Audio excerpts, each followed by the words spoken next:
Hello, everyone, and welcome to our Amazon DocumentDB virtual workshop. Today, we will be covering an introduction to Amazon DocumentDB as well as business continuity planning with global clusters. Before we jump into our content, we'd like to introduce ourselves. My name is Jason Plank, and I'm a go-to-market specialist on the DocumentDB service team. I've been in the industry for about 20 years and have held various roles such as product management leader, development leader, and obviously my role at AWS as a GTM specialist. I'd also like to pass the microphone over to Doug Bonser, who will introduce himself as well.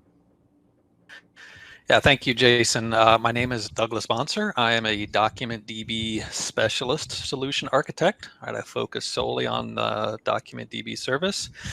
Prior to coming to AWS, held a lot of different roles, developer, architect, solution architect roles at other companies. I've been in the industry now for going on 30 years and happy to talk to you here today. Excellent. As far as the agenda goes for today, I will start off by covering an introduction to Amazon DocumentDB. And then I'll hand it over to Doug Bonser, who will cover the Amazon DocumentDB architecture, business continuity planning with global clusters, and then we'll go through two labs. The first, an introduction to Amazon DocumentDB, and the second, a lab on global clusters. AWS offers the broadest set of database and analytics services for our customers to lift and shift their databases and analytics workloads to the cloud. And customers are doing that at record levels across multiple areas. For today's discussion, we're going to focus on purely the databases. For customers wanting to move away from self-managing Oracle, SQL Server, MySQL, Postgres, and MariaDB databases, AWS offers Amazon RDS and Amazon Aurora. For customers wanting to move away from self-managed non-relational document and key value stores such as MongoDB, Redis, and Memcached, AWS offers DynamoDB, DocumentDB, and Elasticache. Next, we'll introduce Amazon DocumentDB, which is a scalable, highly durable, fully managed enterprise database service for operating JSON workloads. We've worked backwards from our customers and some of the challenges that they have with managing databases, and we've built DocumentDB from the ground up. Amazon DocumentDB is fast and scalable as it supports millions of document read requests per second by scaling compute and storage independently. It's fully managed in that it automates hardware provisioning, patching, setup, backups, and other database management tasks. It's enterprise ready as it maintains high availability and durability, and it has built-in security best practices and low latency global reads. In terms of MongoDB compatible, we support hundreds of APIs, operators, and stages, and your applications, drivers, and tools can be used with little or no change. In terms of MongoDB compatibility, we are not a drop-in replacement for MongoDB. We're not running MongoDB source code. We are not taking the 3.6 or 4.0 server and wrapping a control plane around it. We work backwards from our customers and prioritize feature and product decisions based on the most common customer scenarios. While we don't have 100% compatibility, we do actually track unsupported API calls into our service. And for all of our customers that we support, we actually have fewer than 5% of the API calls are actually unsupported APIs. As we look deeper at some of Amazon DocumentDB's customers, you can see that it's being used today by a wide variety of customers, from long-standing global enterprises like Capital One, to digital natives like Rappi and Zulily, to game publishers like Habi. And in addition, several products that Amazon customers actually use, such as Fulfillment by Amazon, which is the FBA experience on Amazon.com, are also powered by Amazon DocumentDB. We have customers in virtually every industry, from financial services to retail, from gaming to manufacturing, and from media and entertainment to publishing and more. We welcome you to explore our customer pages, where you can hear directly from DocumentDB users on why they chose DocumentDB and how it has positively impacted their businesses. The next area that we'll talk about are document databases. So we'll talk a little bit about why document databases, some use cases, and then a little bit about example structure. One of the questions we hear often is, why are customers even looking at document databases? For one, document databases store data in a JSON-like format, which is flexibly structured and maps naturally to how we think about modeling data in our applications. We typically don't model in a tabular format in our heads. We're thinking about groups of things instead. In terms of flexible schemas with document databases, there is no need to design complicated and rigid schemas. The schema can change depending on our data needs and access patterns. Another benefit of document databases are the ad hoc query capabilities for whenever you need to retrieve specific fields and values and work with regular expression queries. DocumentDB uses JSON-like query language, so it's easy to learn. In terms of flexible indexing, indexes can be created and dropped on demand and can be declared on any field within your documents, including fields nested with arrays.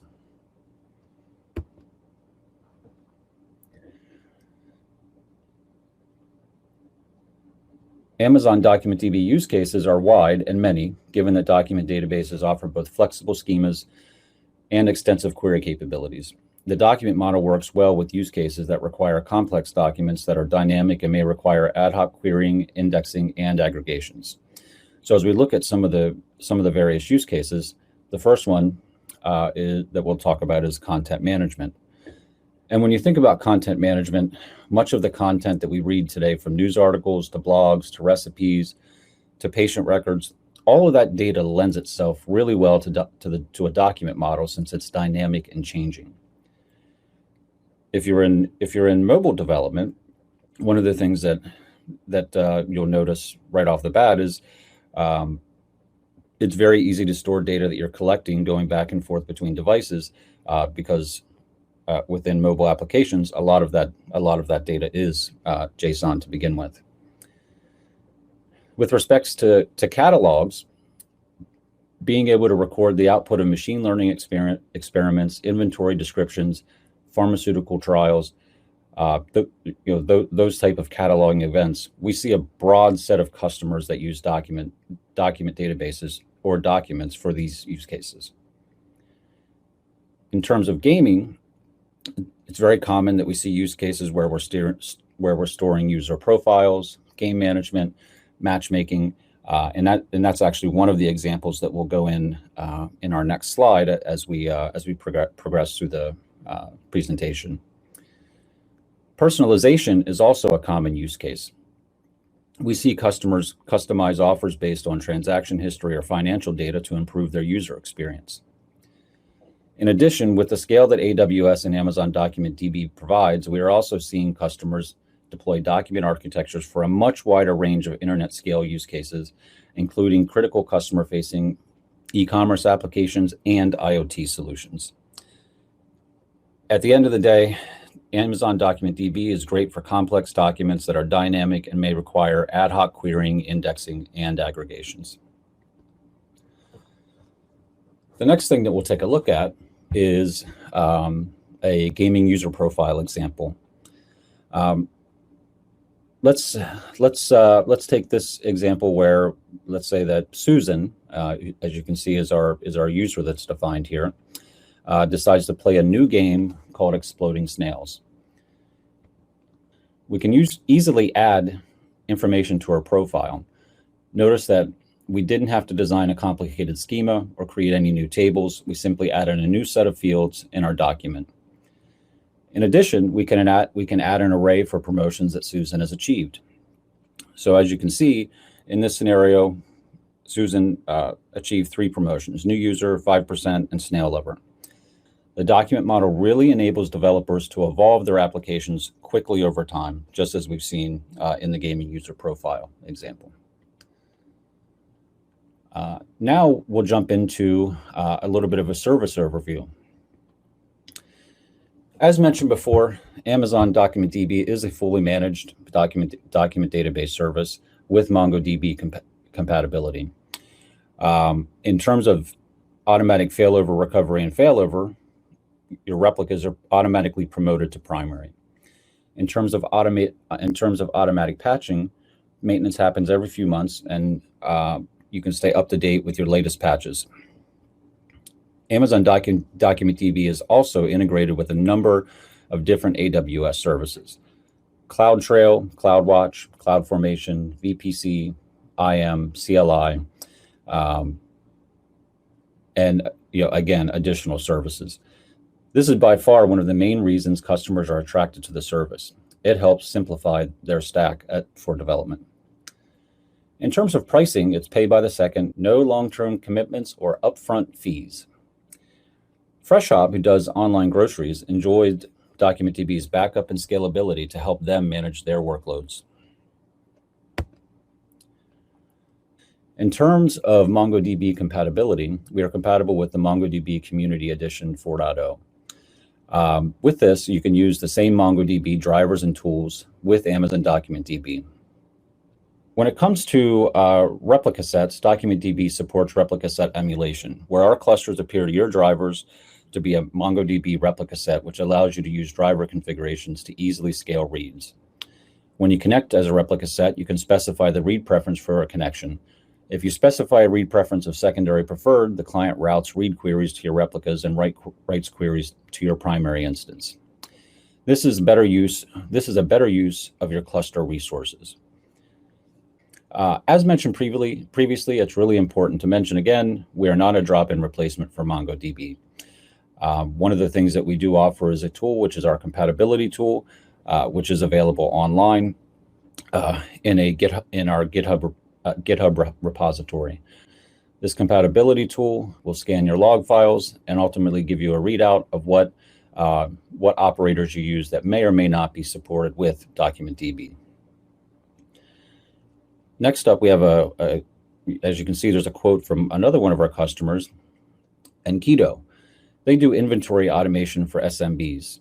They're happy with the fact that DocumentDB was quick and easy to get started, and everything, as they say, just worked. In terms of scalability, and Doug will talk a little bit about this more as he goes into the architecture section, you can scale out in minutes, meaning you can scale up to 15 read replicas. You can also scale up individual instances and scale back down in minutes. In terms of storage, your storage automatically grows from 10 gigabytes to 64 terabytes. With DocumentDB, you also have the ability to load balance, and in this scenario, you're using replica set emulation to scale reads across replicas easily. Next up, we have a customer quote from Habi, and they are a game publisher. With Amazon DocumentDB, our development team can scale, iterate, and upgrade games quickly. The marketing team can carry out high pertinence promotion activities, and our customer service team can troubleshoot problems with game players efficiently. Security is job one here at AWS. So the next topic that we'll talk about is DocumentDB and specifically security and compliance. Amazon DocumentDB is a VPC-only service. This means that we provide strict network isolation with Amazon virtual VPCs. We encrypt by default. We offer encryption at rest with AWS KMS and customer-managed AWS keys, and encryption in transit with TLS. One of the things that's really important within DocumentDB is that we also have safe defaults. So your clusters launch with the most secure defaults, and you can optionally choose to modify these defaults. In terms of compliance and support, we have a number of industry certifications, which you can see here, and also reference in our developer guide. Sandstone Technology had this to say about Amazon DocumentDB. Integration with AWS KMS for data encryption at rest, transparent failover with read replicas, and the ability to take incremental database snapshots significantly lowers the operational burden for our team running the platform. Backups are a really important topic when it comes to Amazon DocumentDB. Backups are automatic, they're incremental, and they're continuous. Automated backups are stored in S3 for 11.9's durability, have no impact on cluster performance, and you can restore your cluster to any second during your retention period, which is anywhere from 1 to 35 days, up until the last 5 minutes. As briefly mentioned, there is no performance impact. When we get into the architecture section of the session, Doug will talk about the architecture, and you'll see just how we accomplish that with our separation of compute and storage. We do offer up to 35 days of point-in-time recovery. In addition, you have the ability to archive your snapshots. You can keep the snapshots as long as you need within DocumentDB. We now have another customer quote. Iron creates DevOps serverless applications to manage Docker containers. They're extremely happy with DocumentDB's backup performance and cost effectiveness.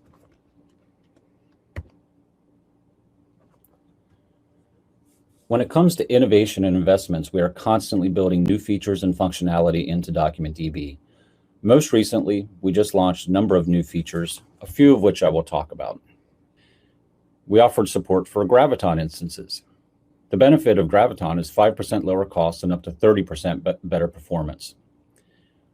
In addition, we also recently launched into two new regions, Milan and Beijing. Another feature that we recently launched is dynamic storage resizing.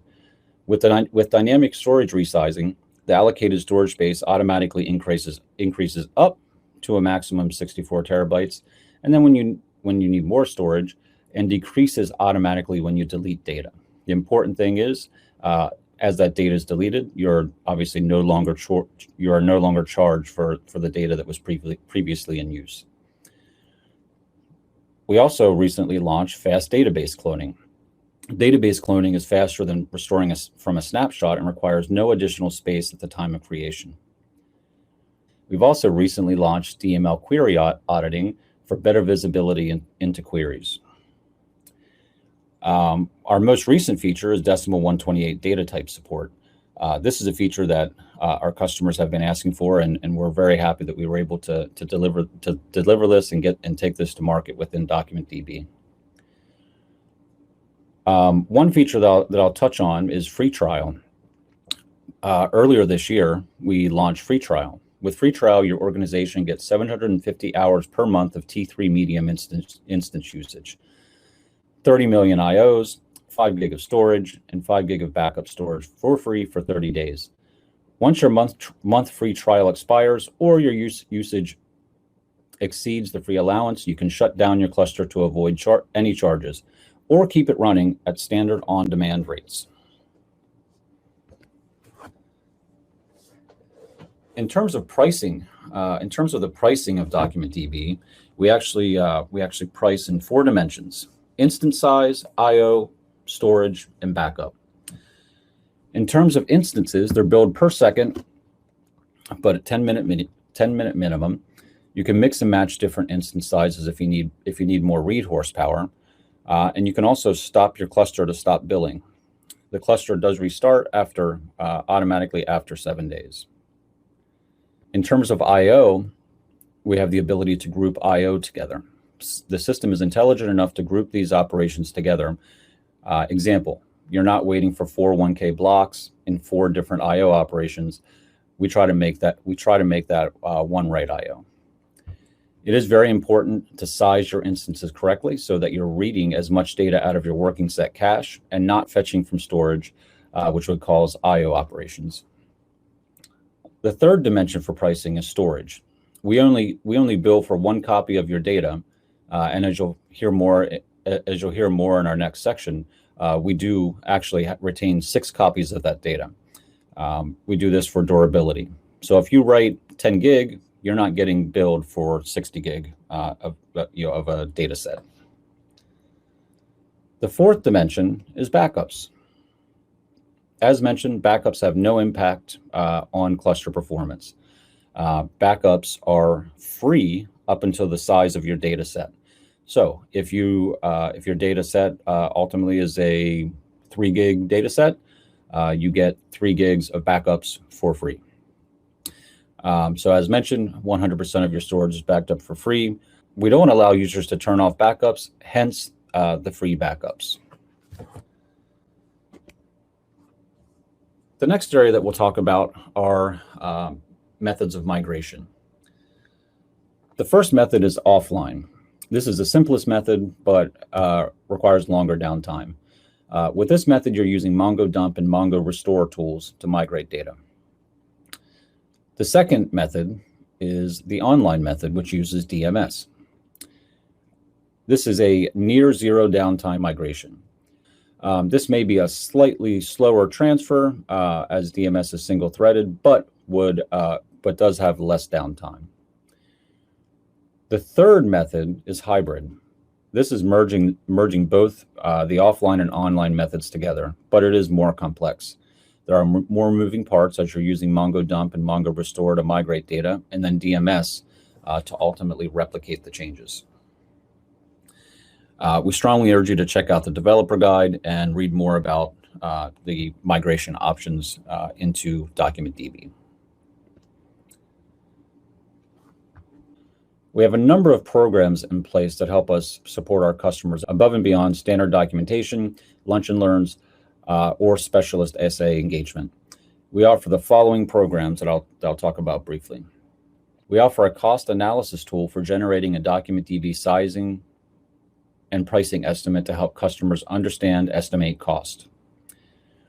We offer a compatibility tool in our tools GitHub that is maintained by DocumentDB SAs. This tool will examine log files and let customers know which operators or MongoDB functionality they are currently using that might not be compatible with DocumentDB. This helps us avoid most surprises as we enter into proof of concepts with customers. To help enable customers to build a POC, implement a workload, or generally educate their organization, we offer DocumentDB-centric immersion days led by our DocumentDB specialist SAs. With these immersion days, we can provide customizable content based on your areas of interest. We dive deep as well and offer well-architected reviews to assess customer workloads and focus on optimizing performance, reliability, scale, cost, and operational excellence. We also offer a Springboard program, which serves as a customized game plan that begins with decision makers or sponsors and a diverse set of technical and business stakeholders. The output of this half-day engagement is an engagement readout that serves as an execution plan. To help accelerate modernization and POCs, we offer data labs. This is a 4-day engagement where AWS provides AWS resources to help customers build tangible deliverables that help accelerate modernization initiatives. Customers walk away with an architected DocumentDB prototype with a path to execution. The last area that I'll talk about in terms of investments is our professional services organization. We actually have a DocumentDB specialized professional services organization that is equipped to build standard or custom SOW engagements to ultimately lead customers through their journey of migration, modernization, as well as accelerate proof of concepts. 3, 2, 1. Again, my name is Jason Plank, and I'm a go-to-market specialist on the DocumentDB service team. I hope you enjoyed the introduction. Up next, we have Doug Bonser, who is a DocumentDB specialist SA, who will walk through the Amazon DocumentDB architecture. All right, thanks, Jason, for that overview of Amazon DocumentDB. And for the rest of the session here today, I'm going to be diving into the architecture and talking about business continuity with a capability of DocumentDB called global clusters. So first, I'm going to, in terms of the architecture, I highlight some of the challenges associated with scaling traditional database deployments you may be familiar with. Then I'm going to dive deep into the architecture of Amazon DocumentDB and show how we address these challenges. And then, as I mentioned, talk about leveraging global clusters capability in your business continuity planning. Okay, so first off, what are some of the challenges with traditional databases. So by traditional databases is predominantly relational databases and even some NoSQL databases. In that really the architecture is a monolithic architecture. Right? So I'm talking about traditional architecture, talking about a monolithic architecture. So to illustrate that on this slide here, on the left side of the diagram, you see a client application connecting to a database server. The database server, it is a monolithic architecture there with all of the different layers on the same physical server. You have the API layer that handles requests from the client application. You have the query processor that converts those API calls into queries that the database can understand and executes those. You have a caching layer that caches information for faster response times. The logging layer keeps a history of actions executed on the data. And then lastly, the storage layer that writes the data to and reads the data from attached storage. So this is not what we'd call a cloud native architecture because it is monolithic. So when moving these kinds of databases to the cloud, what we typically see is multiple monolithic servers networked together.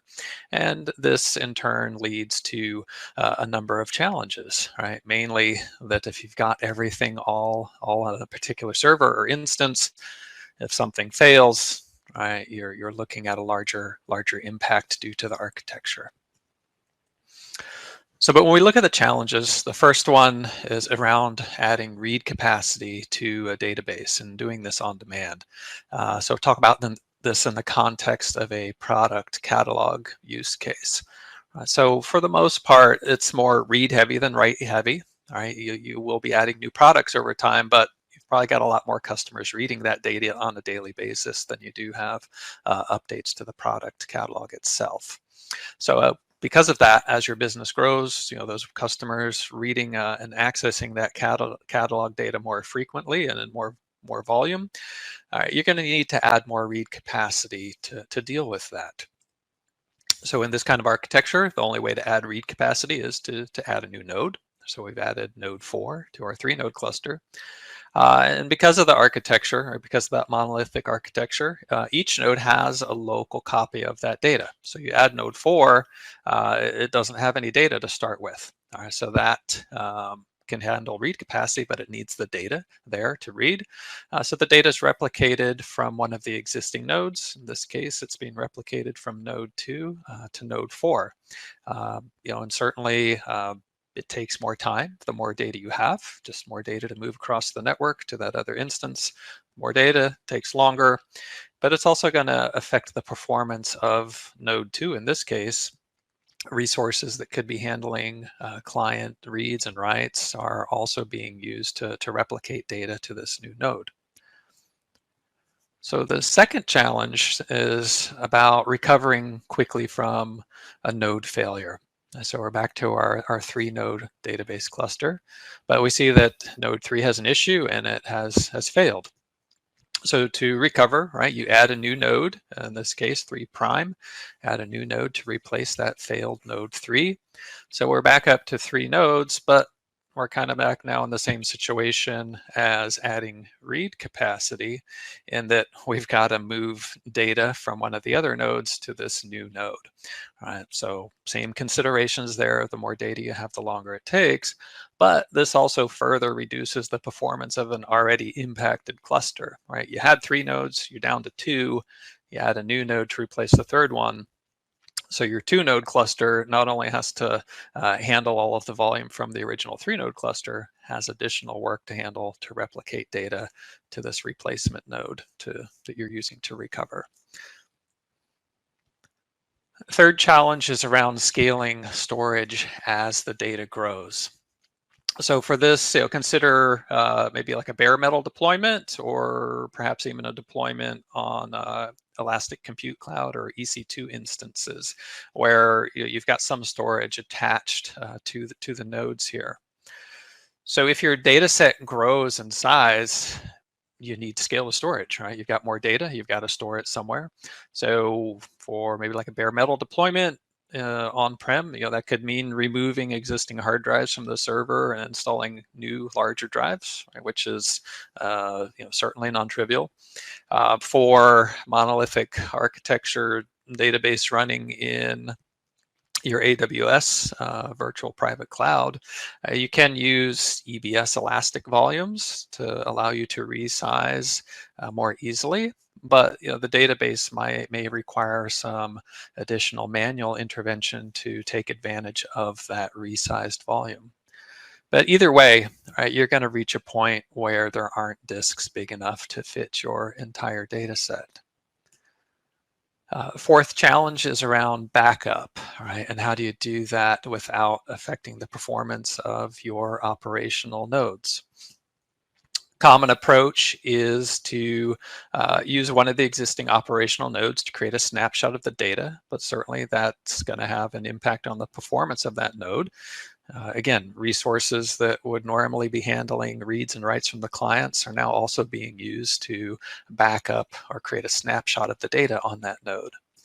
So what we see a lot of times is add an additional node to the cluster that's a backup only node. All right, that's there solely to create backups.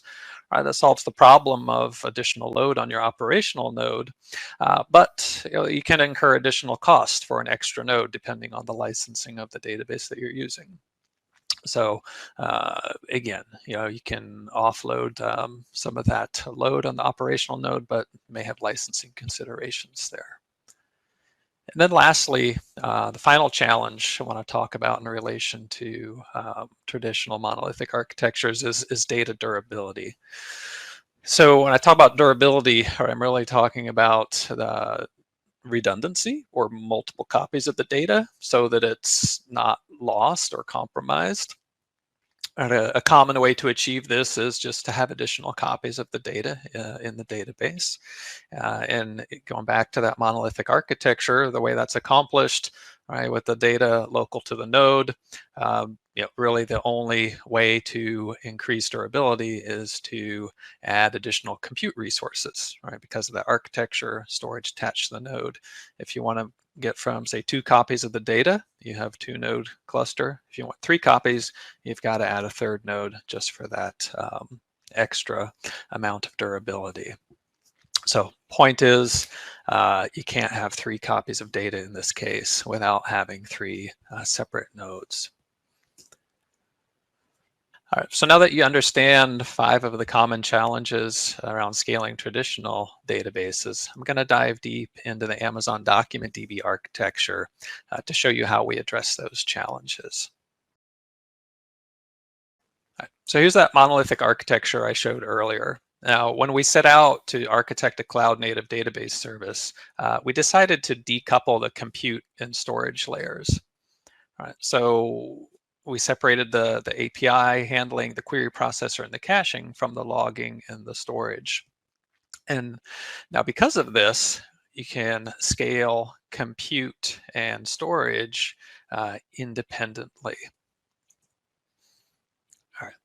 So if we dive in a little bit now into DocumentDB's architecture, you see this compute layer at the top and the storage layer at the bottom. So at the compute layer, we support between 1 and 16 instances distributed across 3 availability zones in an AWS region. The service will handle distributing those compute instances across availability zones for you, so you don't need to manage that. You just need to specify how many instances you want.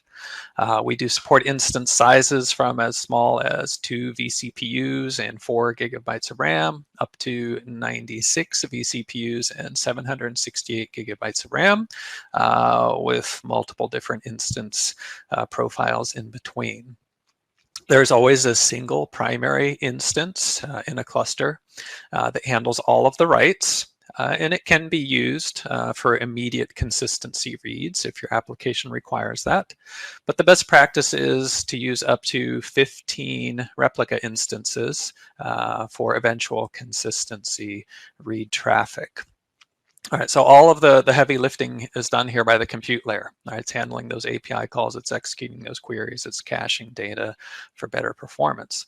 So the storage layer in DocumentDB is actually a distributed storage volume, and it can scale automatically from a minimum of 10 gigabytes all the way up to 64 terabytes in size without any interaction on your part.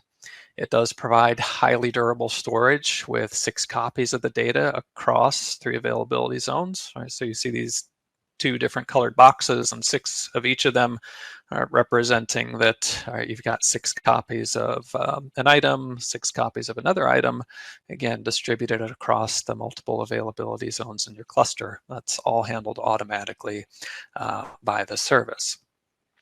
So key thing to understand here is because of this separation, whether you've got just a single very small instance or a relatively large multiple instance cluster, you've always got 6 copies of that data replicated across these 3 availability zones for that high durability. All right, so now how do we address these specific challenges that I mentioned? Talking about adding read capacity. So here we see a 3-instance DocumentDB cluster, which is the default configuration when you create a new cluster and is a recommended best practice for production deployments.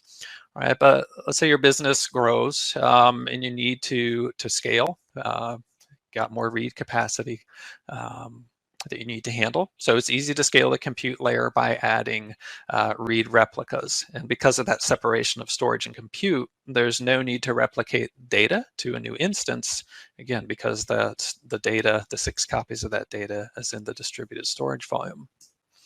So you can add these replicas, again, up to a total of 15 in a matter of minutes. So 8 to 10 minutes is a conservative time estimate for the time to add read replicas. It is frequently shorter than that, but this is regardless of the amount of data, right? Because the data is not residing on the compute instances. 8 to 10 minutes to add up to 15 replicas on data, whether it's 10 gigabytes or 64 terabytes. No data needs to move to add read replicas. The second challenge was about recovering from node failure. All right, so how does DocumentDB allow you to quickly recover from node failure? So in this scenario, in our 3-instance cluster, we see that something has happened to the primary instance. It has failed. It's no longer available. All right. So the service will detect that and within 30 seconds, right? Typically within 30 seconds, it will fail over that primary instance to one of the replica instances. So in this case, we see what was previously a replica has been promoted to be the new primary instance. And again, that takes typically less than 30 seconds, mostly because there's no data to move around here. And then after the failover, right, the service will bring the cluster back up to full strength, which was a 3-instance cluster. So by creating a new replica instance to replace the one that was promoted to primary, again, that's going to take about 8 to 10 minutes, regardless of the amount of data. Okay, so the third challenge was around scaling storage as the data grows. All right, I kind of mentioned this a little bit already, so I may have kind of given it away, but right, DocumentDB certainly allows you to scale storage as data grows, and actually you don't need to do anything, right? The service handles that for you. It's automatic.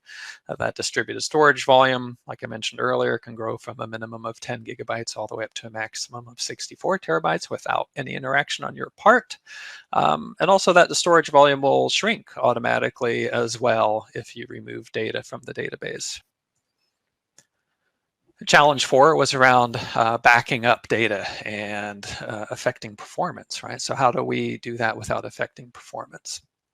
Jason touched on this a little bit earlier in the intro, right? The backups are offloaded to that distributed storage volume. So the compute layer is not involved, does not participate in backups.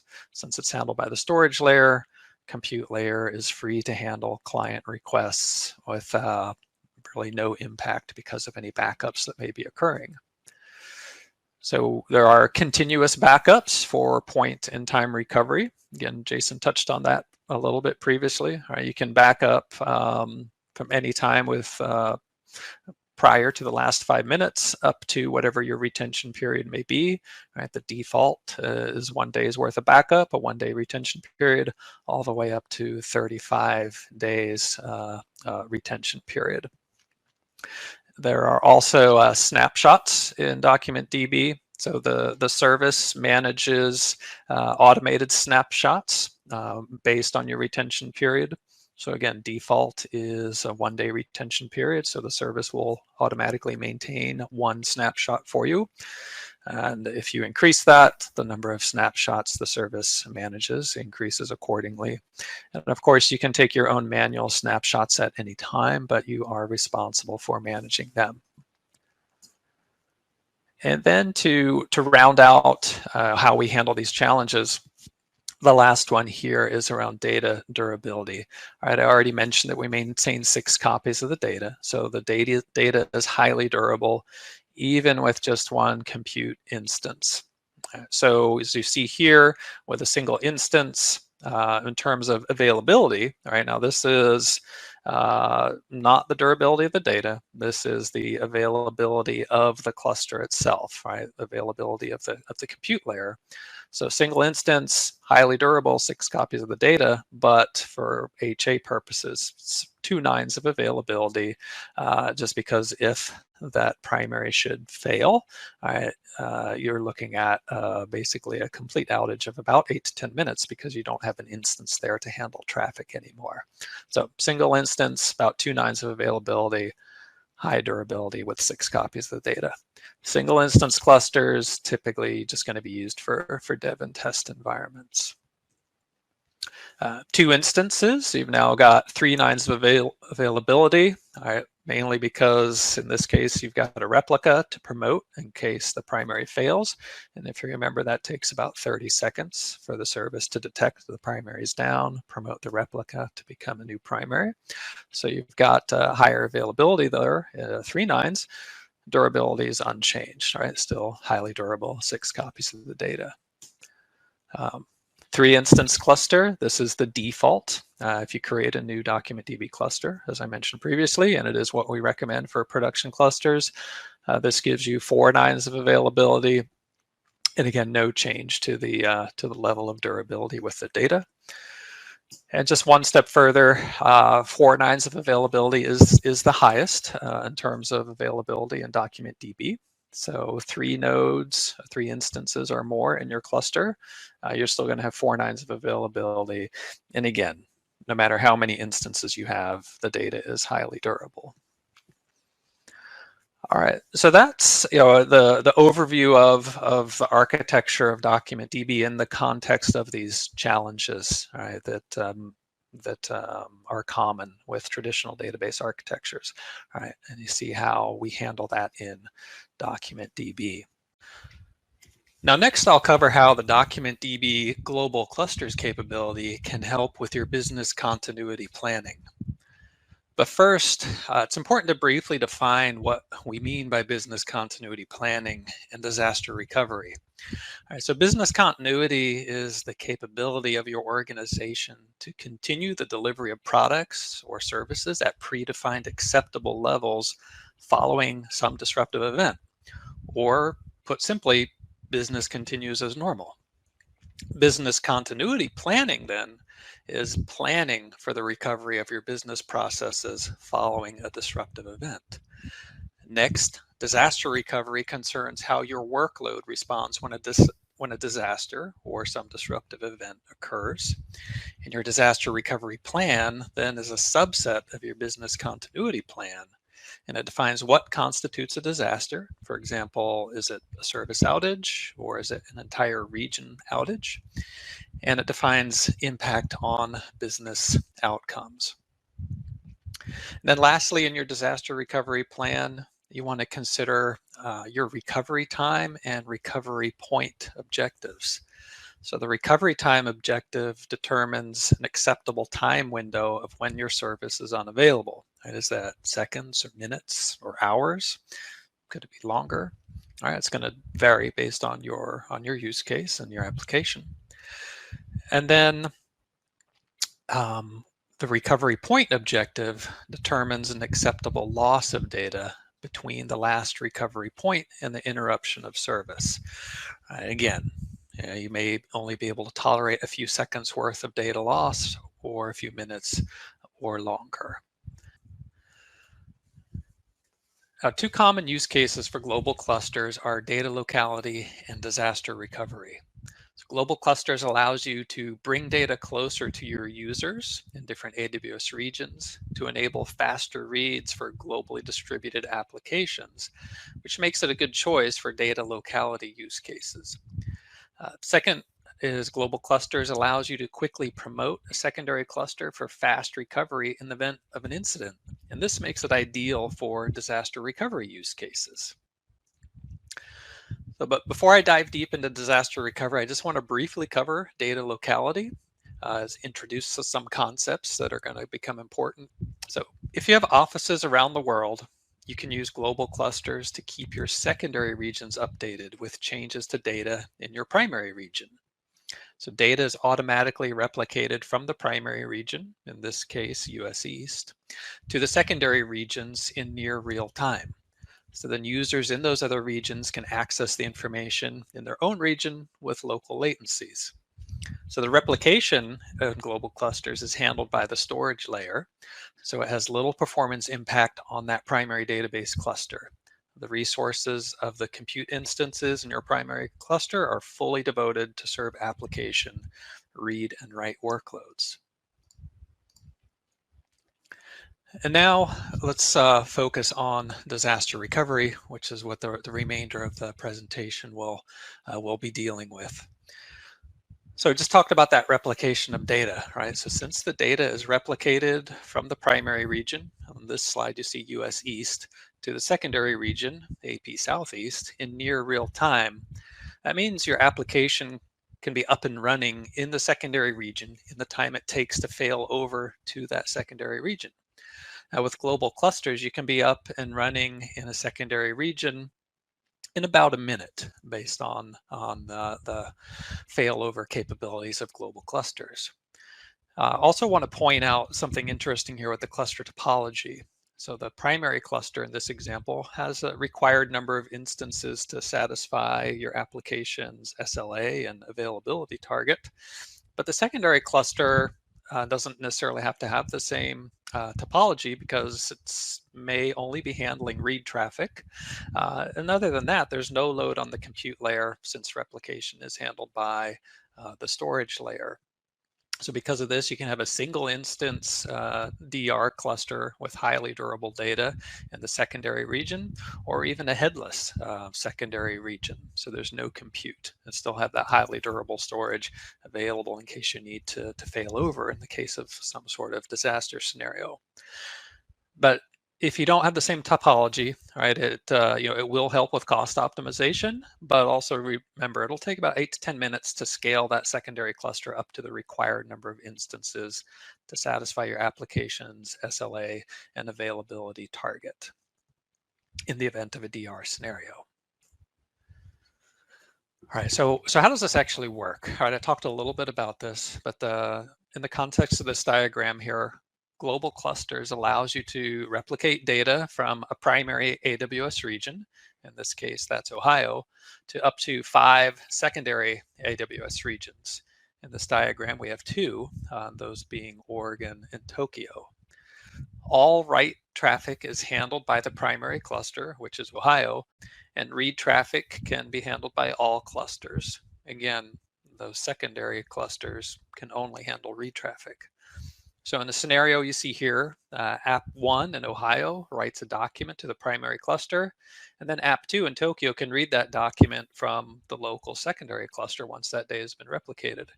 All right, again, that data replication is offloaded to the storage layer, and it's a physical replication of the data from the primary cluster storage volume directly to the storage volume in the secondary clusters. And then because of this, replication lag is low, typically less than a second.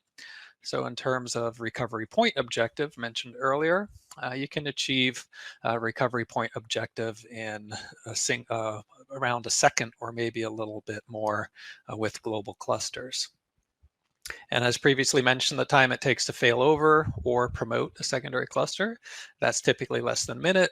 So you can achieve recovery time objective, maybe a minute or a few minutes with global clusters. The reason it might be a little bit longer than a minute, there's going to also be some time for your application to reconnect to that new cluster from the primary cluster to the cluster that you failed over to. But in terms of global clusters itself, that secondary region, fail over to that typically in less than a minute.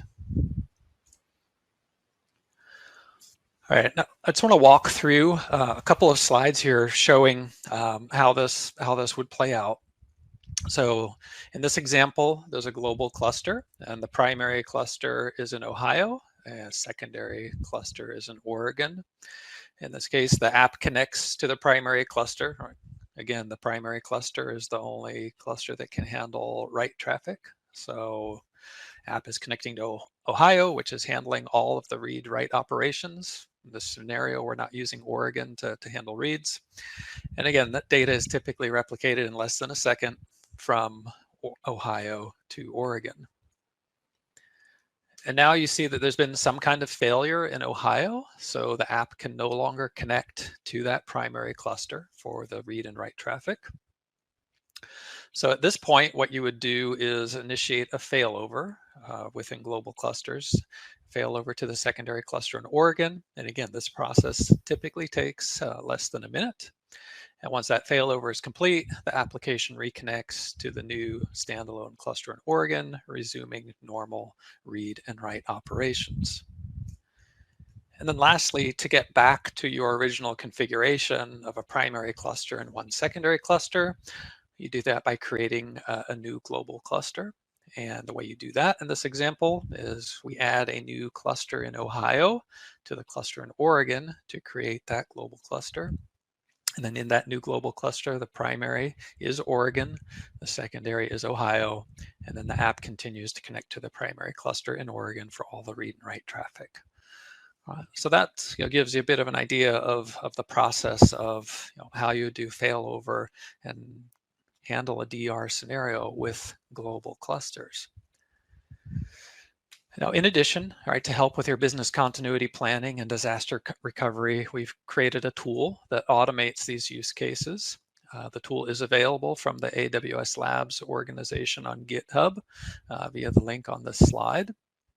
And it addresses, like I said, disaster recovery, business continuity planning use cases. For disaster recovery use case, which you just saw in the previous series of slides, the tool automates failover to a secondary region, again, typically in less than a minute, and creates a new global cluster based on parameters that you supply. And then for the business continuity planning use case, the tool automates switching the primary cluster from one AWS region to another. So think of it as it'll automate switching, swapping your primary and secondary clusters. Use cases for this are validate your business continuity plan. All right, it's an easy way to validate that your plan is actually going to work the way that you expect it to. We see some customers using it to swap primary regions, right? That from time to time, they'll change the primary region from their app from one region to another, or use it for certain testing scenarios where you might want to test your app in a different region. So again, that is a tool developed by the team here, and it is available on GitHub. All right. So with that brings us to the end of the business continuity planning section of the presentation here. So in terms of what's next, certainly feel free to scan the Amazon DocumentDB resources QR code. That'll take you to our page where you've got access to videos, white papers, and blogs, all of the resources that you'll need to find out more about DocumentDB. And the second QR code is for Amazon DocumentDB Immersion Day Workshop, which will actually be transitioning into two of those modules in just a few moments. So again, my name is Douglas Bonser, Specialist Solution Architect on DocumentDB. So thank you for your time and have a great rest of your day.